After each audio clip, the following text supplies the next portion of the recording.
Jadi tema besar kita hari ini ya adalah instant selling. Apa itu instant selling?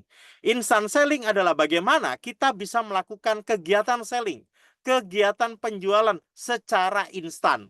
Wah, ini judulnya aja temanya agak bombastis ya.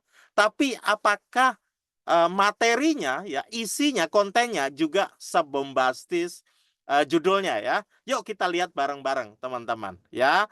Nah, sebelum kita mulai, mungkin ada beberapa yang belum kenal dengan saya, Bapak Ibu yang saya hormati. Perkenalkan, saya dengan Eri Ismali. Saya adalah seorang impactful business dan leadership coach ya. Profesi saya sebagai seorang coach setiap hari mendampingi para business owner, mendampingi para leader, bagaimana mereka bisa bertransformasi secara pribadi maupun organisasi. Saya juga founder daripada Asia Coach Indonesia, founder daripada halocoach.id, ya, Erickson Professional Coach, Certified Brand Based Coach, dan saya juga adalah pencipta dari Growth Business Model, Orbit Coaching Model, dan Execution Game Canvas. Ini adalah 3 hasil karya saya yang sudah banyak dipergunakan secara luas oleh para entrepreneur, oleh para leader, bagaimana mereka bisa bertransformasi secara pribadi maupun secara organisasi. Ya. Nah, teman-teman, kemudian yang terakhir adalah saya juga penulis dari buku Winning Product Roadmap ya.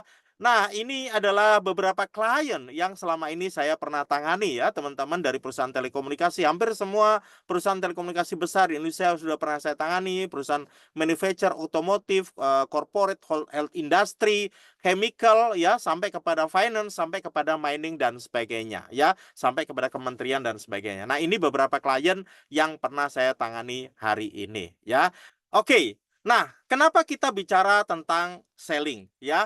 Karena no sales, no business ya. Apapun bisnisnya Bapak Ibu, apapun bisnis kakak-kakak, maka sales itu menjadi penting ya. Salah satu kegiatan bisnis yang utama adalah bicara tentang sales ya. Nah, maka Bapak Ibu, hari ini kita bicara akan tentang instant selling. Apa itu instant selling? Instant selling adalah bagaimana kita melakukan penjualan secara instan, secara singkat, hanya dalam waktu beberapa menit. Wow, ini luar biasa ya. Jadi itu yang kita sebut dengan instant selling. Nah, pertanyaannya, emang benar ada instant selling? Ya, nah, apakah benar atau tidak? Lebih baik kita bahas langsung saja satu persatu, ya. Lalu nanti setelah hari ini ya, ambil kesimpulan apakah betul instant selling ini betul-betul bisa dipraktekkan di bisnisnya teman-teman semua ya. Oke. Nah, teman-teman, maka kabar baiknya adalah di kesempatan hari ini, maka instant selling saya akan bicara tentang 3 hal ya. Apa saja 3 hal itu? Nomor 1 adalah yang kita sebut dengan mindset ya. Mindset adalah pola pikir. Dengan mindset yang benar, dengan pola pikir yang benar, maka kita bisa mengambil keputusan yang benar. Kita bisa mengambil tingkah laku yang benar. Kita bisa mengambil action yang benar. Ya, jadi nomor 1 adalah kita bicara tentang mindset. Lalu kalau kita sudah punya mindset yang benar, lalu apa yang kedua? Yang kedua, kita perlu punya skill set. Karena yang namanya mindset itu hanya di alam pikiran. Tetapi yang namanya skill set itu adalah ada di dunia nyata, ya. Jadi kalau knowledge, kalau mindset itu adalah mind, pikiran, tapi kalau skill itu adanya di otot, namanya muscle, ya. Jadi mindset, nah ini kita juga bisa bilang skill set adalah muscle set, kira-kira begitu, ya. Karena skill set atau muscle set adalah tindakan yang kita lakukan nggak pakai mikir. Itu namanya skill set. Jadi kalau kita melakukan sesuatu masih pakai mikir, itu belum menjadi skill. Sudah akan menjadi skill kalau kita bisa melakukan apa yang kita melakukan selling itu dengan tanpa berpikir, teman-teman. Ya, oke, maka apa yang berikutnya yang ketiga, teman-teman? Yang ketiga adalah kita lengkapi teman-teman dengan toolset. Toolset adalah alat bantu. Toolset adalah teknik ya yang teman-teman gunakan supaya teman-teman bisa melakukan selling, supaya teman-teman bisa melakukan penjualan, ya. Nah, teman-teman, 3 hal inilah yang akan saya sharingkan kepada teman-teman semua, bagaimana supaya teman-teman bisa melakukan instant selling. Nomor 1 adalah dari mindset-nya, ya, dari alam pikirannya. Nomor 2 adalah skill set-nya dari pikirannya, ya, dari ototnya, ya, maksud saya. Lalu yang ketiga adalah tool set, ya, dengan alat bantu apa, dengan teknik apa, ya. Oke. Nah, teman-teman, kalau kita bicara mindset, maka ada satu mindset yang paling penting, yaitu yang kita sebut dengan menjual itu mudah. Maka teman-teman, kata-kata menjual itu mudah harus ada di alam pikiran kita, teman-teman. Ya, jadi itu harus ada mindset. Ya, kalau kita mengatakan bahwa menjual itu sulit, maka itu yang akan terjadi. Ya, menjual itu ribet, maka itu yang akan terjadi. Ya, jadi menjual itu mudah, maka ini perlu mindset. Ya, karena kalau kita bicara menjual, pasti ada yang membeli. Ya, tugas kita adalah mempertemukan menjual dan pembeli. Lalu apa yang kedua? Yang kedua adalah yang kita sebut dengan skill set. Nah, hari ini teman-teman, saya akan sharing tentang bagaimana teman-teman punya kemampuan melakukan deal done. Supaya kalau teman-teman melakukan penjualan, itu betul-betul terjadi penjualan. Gimana caranya? Oke. Dan yang ketiga adalah kita bicara tool set. Nah, tool set ini adalah kita bicara tentang teknik. Bagaimana tekniknya supaya kita bisa melakukan instant selling. Maka di bagian teknik atau tool set ini, saya akan bicara tentang buying button. Apa itu buying button? Buying button adalah tombol pembelian. Ketika teman-teman menekan tombol pembelian dari calon customer Anda, maka terjadilah transaksi. Terjadilah pembelian di situ. Jangan pernah menekan tombol pembelian sebelum waktunya tepat. Ya, kalau kita terlalu menekan tombol pembelian, tapi calon customernya belum siap, ya tidak terjadi pembelian. Ya, maka kita perlu menekan tombol pembelian, ya, supaya klien kita, customer kita bisa membeli. Dan kabar baiknya, teman-teman, saya akan membagikan 5 buying button. Ada 5 tombol pembelian dari customer Anda.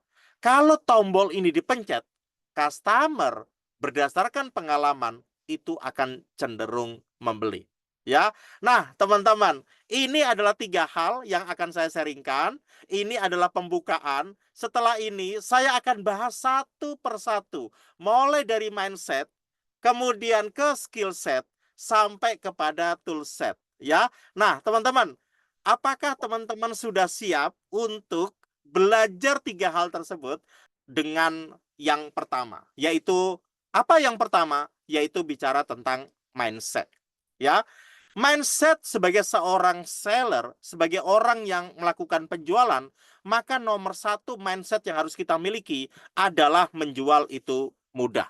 Ya, teman-teman, ya, silakan saya mengundang teman-teman semua untuk mengatakan di dalam hatinya Anda. Katakan kepada diri Anda bahwa menjual itu mudah, menjual itu mudah, menjual itu mudah. Ya, teman-teman, kalau yang mau mengucapkan ini lebih keras juga welcome. Ya, katakan. Ya, kalau bisa teman-teman sambil menepuk dada kiri Anda. Katakan bahwa menjual itu mudah, menjual itu mudah, menjual itu mudah. Ya, teman-teman, kenapa saya katakan bahwa menjual itu mudah? Ya, karena apa? Bahwa terjadinya penjualan itu terjadinya 2 kali. Ya, saya ulangi teman-teman. Penjualan itu terjadinya 2 kali. Apapun yang ada di dunia ini selalu terjadi 2 kali. Ya, nomor 1 berada di mana? Terjadi penjualan nomor 1 adalah di alam pikiran kita. Oke. Ketika di alam pikiran kita mengatakan bahwa menjual itu mudah. Hari ini saya akan melakukan penjualan dan hari ini akan menjual. Hari ini akan saya melakukan 10 penjualan. Hari ini saya akan melakukan 100 penjualan. Maka teman-teman, ketika teman-teman mengatakan bahwa menjual itu mudah, maka nomor satu sudah terjadi di alam pikiran Anda. Itu yang nomor satu. Kalau sudah terjadi di alam pikiran Anda, maka baru akan terjadi yang kedua. Yang kedua adalah akan terjadi di alam nyata, di dunia nyata. Oke, jadi nomor satu, penjualan terjadi di alam pikiran. Nomor dua, terjadi di alam nyata. Kalau di dalam pikiran kita mengatakan bahwa menjual itu mudah dan hari ini saya akan ketemu si bapak itu nanti ketemu dengan saya, bapak itu mengatakan, Kak Eri ayo masuk, ayo ngomong apa nih, kita ada apa nih yang kita bisa kerjasamakan dan sebagainya. Maka teman-teman, itu jadi masukan itu dalam pikiran kita teman-teman. Ya, kita mau ketemu si ibu, si ibunya tuh orangnya baik ya, lalu mempersilahkan kita, bahkan si ibu nanya-nanya, bahkan si ibu itu antusias ingin mengetahui produk atau jasa kita, maka itu semua terjadilah di alam pikiran kita dulu teman-teman. Ya, lalu yang kedua baru terjadi di alam nyata. Maka kalau kita sudah punya alam pikiran bahwa menjual itu mudah, bahwa si bapak itu baik, bahwa si ibu itu baik, bahwa si kakak itu baik, maka gestur kita, cara berdiri kita, cara ngomong kita itu akan mengikuti teman-teman. Ya. Begitu juga sebaliknya teman-teman. Kalau kita katakan menjual itu sulit. Wah, si bapak ini rewel banget, si ibu ini cerewet banget, ya. Si kakak ini ya CLBK, ya, chat lama beli kagak gitu ya, misalkan. Maka itu yang akan terjadi teman-teman. Ya, jadi kita di alam pikiran kita itu terjadi dulu. Lalu yang kedua baru di alam nyata. Oke. Nah, sekarang pertanyaannya teman-teman, kemudian bagaimana kita bisa mengaplikasikan menjual itu mudah, ya? Nah, ini saya lebih grounded lagi. Artinya apa, teman-teman? Kalau kita punya mindset menjual itu mudah, maka ada ciri-cirinya. Nomor satu adalah, teman-teman, oke, nomor satu adalah bahwa menjual itu mudah. Itu di alam pikiran, ya. Nah, teman-teman, sebelum saya lanjutkan, apa teknik yang ada di alam pikiran kita, maka saya mengundang teman-teman untuk melihat sebuah video ini. Video ini tidak secara langsung bicara tentang penjualan, tapi di sini bicara tentang penjualan. Nah, setelah ini kita akan bahas apa pembelajaran yang kita bisa lihat dari video ini. Yuk kita lihat sama-sama videonya, teman-teman. One day a young boy asked his father, "What is the value of his life?" Instead of answering, the father told his son to take this rock and go sell it at a market.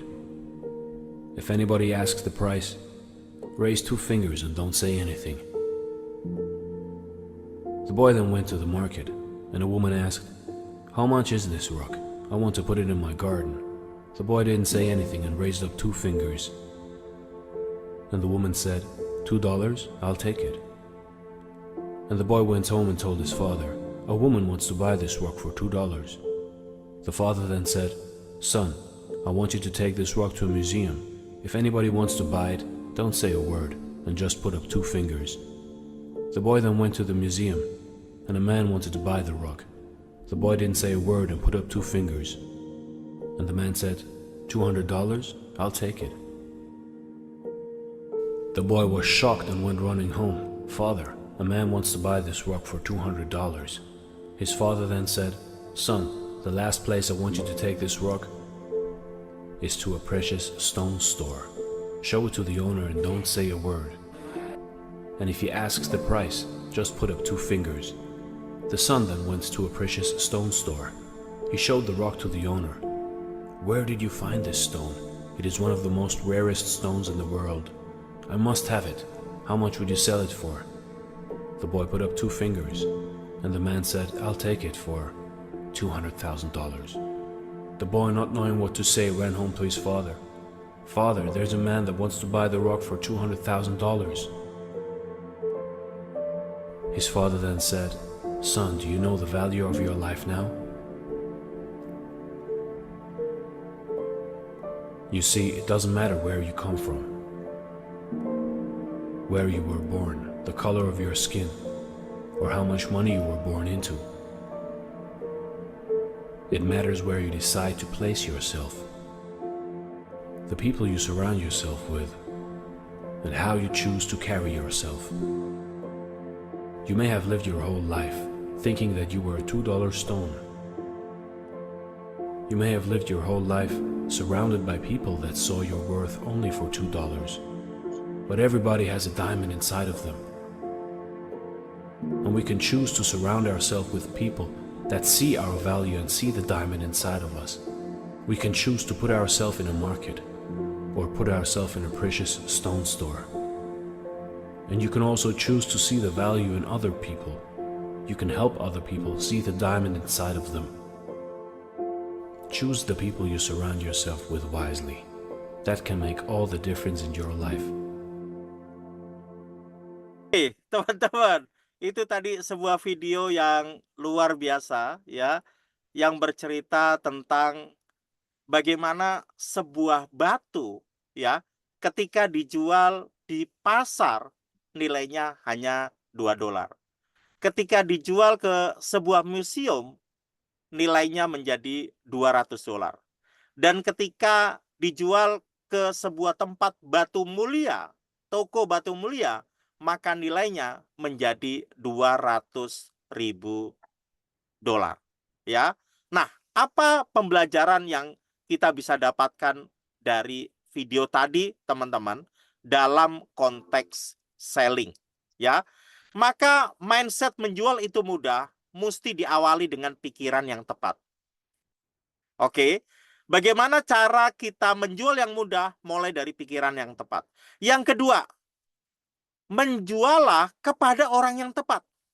Ya, menjualah kepada orang yang tepat. Bagaimana cara teman-teman bisa menjual kepada orang yang tepat? Teman-teman yang udah pernah ikut program saya pasti tahu, pasti ingat tentang 3C. Atau customer focus, 3C.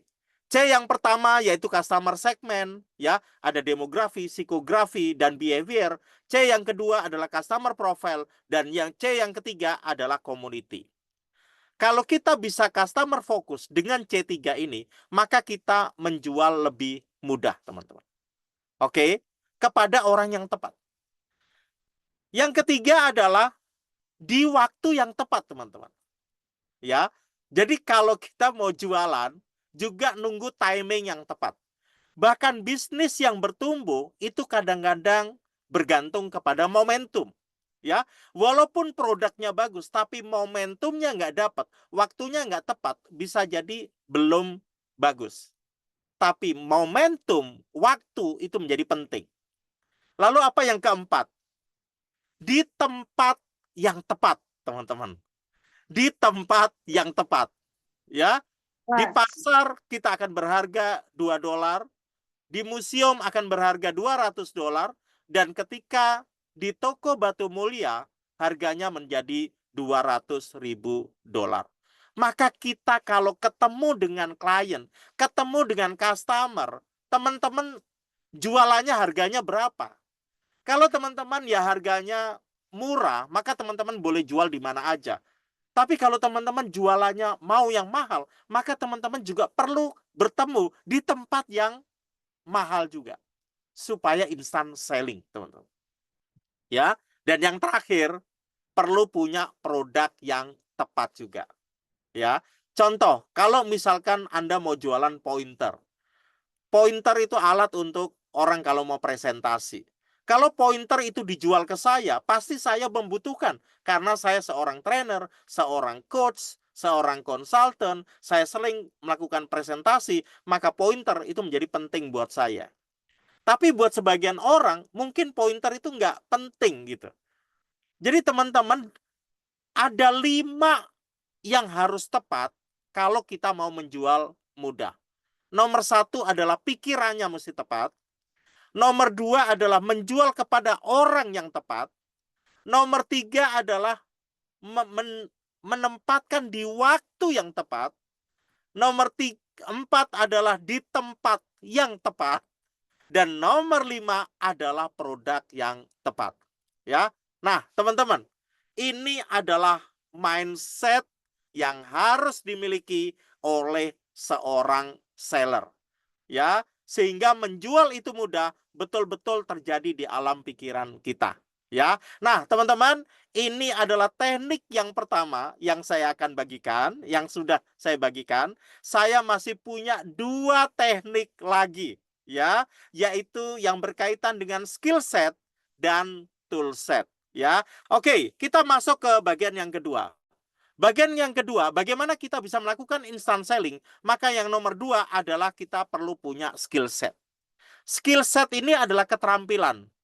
Keterampilan ini sesuatu yang kita bisa lakukan sehari-hari dalam kita melakukan penjualan. Supaya deal done, supaya dealnya done, supaya terjadi. Ya, maka teman-teman, bagaimana caranya supaya kita punya deal done? Ada 5 tahapan. Ya, ada berapa tahapan teman-teman? Ada 5 tahapan. Yang pertama, pada waktu kita ketemu dengan customer kita, jangan pernah jualan. Yang kita lakukan nomor 1 adalah building trust. Oke, kita membangun kepercayaan. Jadi kalau ketemu dengan customer, jangan langsung jualan. Ya, kita melakukan building trust, ya, membangun kepercayaan. Bahkan secara ekstrim, no trust, no selling. Oke, maka pertanyaannya adalah bagaimana caranya kita melakukan building trust? Caranya adalah dengan 3 V. V yang pertama adalah verbal, V yang kedua adalah voice, V yang ketiga adalah visual. Maksudnya apa sih? Maksudnya adalah kalau kita ketemu dengan calon customer kita, maka kita samakan verbal kita. Verbal adalah kata-kata. Kalau customer kita mengatakan, saya mau pesan, maka kita juga bilang, oh Bapak Ibu mau pesan. Jangan kita mentang-mentang kita anak Jaksel, lalu kita ngomong, oh Bapak Ibu mau order ya, gitu ya. Ya, jadi kalau dia bilang pesan, kita bilang pesan. Ya, kalau dia bilang barang, kita juga bilang barang. Kita nggak bilang produk. Ya, tapi kalau customer kita bilang produk, kita juga bilang produk. Maka verbalnya harus disamain. Ya, V yang kedua yaitu voice. Voice adalah intonasinya.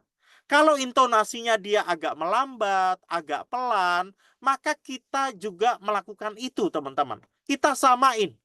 Ya. Dan yang ketiga adalah visual. Visual adalah gesturnya, teman-teman. Ya. Kalau gesturnya dia, ya, misalkan duduknya dengan tegap, kita ikut-ikutan tegap, teman-teman. Ya. Maka kita mengikuti gestur, ya, visual kita, penampakan kita kepada customer kita. Maka ini yang kita sebut dengan building trust, ya. Bagaimana cara membangun kepercayaan dengan 3 V? Kita samakan verbalnya, kita samakan voice-nya, dan kita samakan visualnya. Kalau sudah kita bisa bangun kepercayaan, maka yang kedua adalah sentuh sensory base-nya. Sentuh sensory base-nya. Apa itu sentuh sensory base-nya? Yaitu kita menggunakan VAK. Karena orang, manusia, itu punya sensori. Apakah dia tipenya visual, V, apakah dia tipenya auditory, ataukah dia tipenya kinestetik. Kalau dia tipenya visual, biasanya orang ini suka dengan kata-kata lihat, bayangkan, dengar, banyak, rame, ya. Maka kalau kita ketemu orang visual, maka kita banyak-banyak ngomong seperti itu. Bapak Ibu lihat, coba bayangkan, di sana sudah banyak, di sana udah besar, ini rame, ya. Maka orang-orang visual suka hal-hal yang nampak, ya. Warna-warni, banyak, besar, rame, riuh, ya. Yang kedua adalah auditori. Auditori adalah pendengaran. Ya, artinya orang-orang itu suka mendengar cerita. Cerita ini adalah sesuatu fakta. Maka orang-orang auditori suka dengan fakta, ya, suka dengan data. Orang-orang auditori yang suka fakta dengan data, dia suka juga dengan prosedur, suka dengan urut-urutan, suka dengan angka. Maka kalau ketemu dengan orang-orang auditori, kita ngomong fakta, kita ngomong data, ya, kita ngomong prosedur. Kita ngomong urut-urutan, ya. Orang auditori seneng banget. Tapi jangan coba-coba ngomongin fakta, data, prosedur kepada orang visual. Orang visual, ribet katanya ya. Orang visual dia nggak terlalu suka dengan fakta dan data. Pokoknya ini mobil enak apa enggak gitu aja. Ya, pokoknya ini mobil ini kelihatan keren apa enggak. Ya, tapi kalau orang auditori dia akan cerita, Pak, Bu, ini mobilnya itu 1500 cc, pilihan warnanya juga banyak, kemudian ini kekuatan horsepower-nya itu segini. Maka orang-orang auditori itu akan suka dengan hal itu, teman-teman. Yang ketiga, K adalah kinestetik. Kinestetik adalah dengan perasaan, teman-teman. Ya, orang-orang kinestetik itu sangat-sangat perasa. Sehingga dia sangat suka dengan kata-kata aman, nyaman, halus, lembut, ya.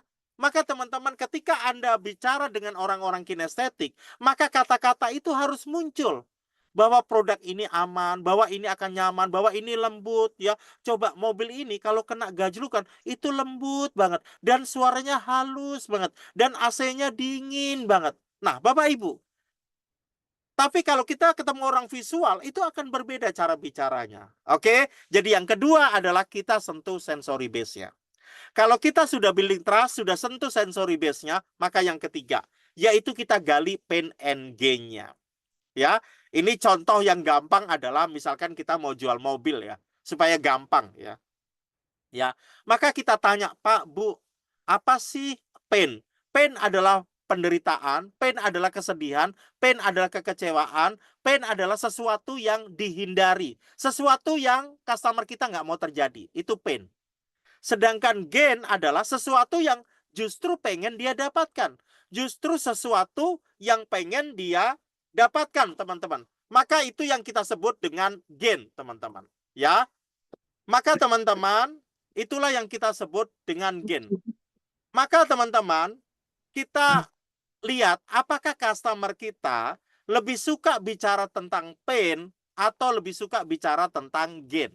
Ya, maka kita tanya, Bapak Ibu, berkaitan dengan Bapak Ibu mau membeli mobil, kira-kira apa yang Bapak Ibu paling tidak inginkan? Dan apa yang Bapak Ibu paling inginkan? Ya, jadi kita pengen tahu. Nanti dia akan cerita, oh mas, mbak, saya tuh nggak mau punya mobil tuh yang kayak begini, ya, yang boros banget, ya, misalkan saya pengen punya mobil tuh yang warnanya banyak dan sebagainya. Maka kita gali, teman-teman, apa pain dan gain dari customer kita, teman-teman. Ya, lalu apa yang keempat? Setelah kita tahu pain and gain-nya, maka kita value creation.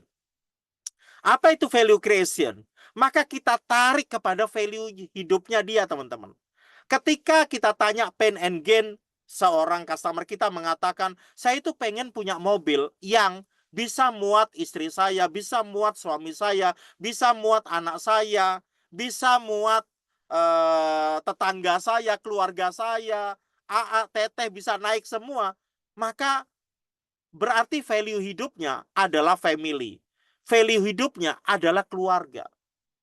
Ketika customer kita mengatakan, saya itu nggak pengen banget ya, punya mobil tuh boros banget ya, baru bersahabat dengan pom bensin ya, setiap ada pom bensin mampir, setiap ada pom bensin mampir. Berarti ya, dia adalah value hidupnya adalah orang yang hemat. Oke, ya. Atau misalkan ketika kita tanya, Bapak Ibu apa sih keinginan Bapak Ibu untuk membeli mobil tuh apa yang Bapak Ibu cari? Saya tuh pengen cari mobil tuh yang warnanya banyak. Saya tuh nggak suka mobil tuh warna hitam, warna putih, ya, warna silver. Itu kan mainstream, orang udah banyak yang pakai. Saya tuh pengen punya mobil tuh yang warnanya hijau atau warnanya pink atau biru navy gitu, ya.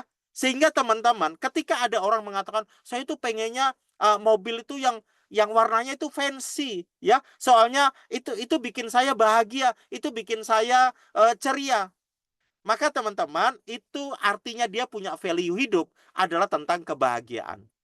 Nah, teman-teman, ketika kita gali pain and gain, lalu kita tarik kepada value creation, ya. maka kemudian orang itu akan engage sama kita. Orang itu akan tahu tentang kualitas kita. Maka teman-teman yang kelima, ya, yang terakhir, supaya dan, maka baru kita bicara tentang yes set. Apa itu yes set? Yes set adalah 3 yes kecil, 1 yes besar. Ya, apa itu 3 yes kecil? Ya, maka teman-teman kita tanya kepada customer kita, Pak, Bu, jadi Bapak Ibu mau cari mobil yang bensinnya itu irit ya, Bu? Yang irit ya, Pak? Lalu jawaban dia adalah ya. Ya, itu 1 yes kecil. Selain irit, Bapak Ibu juga pengen cari mobil yang bisa muat orang banyak ya. Keluarga bisa ikut ya, tetangga bisa ikut ya, satu kecamatan juga bisa ikut ya. Oke. Lalu dia jawab, iya. Kita udah dapat 2 yes. Yang ketiga adalah, oh iya, jadi selain itu Bapak Ibu juga pengen cari mobil tuh yang warna-warni ya. Yang bukan hanya silver atau warna hitam atau warna putih. Bapak Ibu itu sukanya warna pink, yang warna kuning, yang warna biru. Lalu orang itu bilang, iya. Ya, kita udah dapat 3 yes kecil.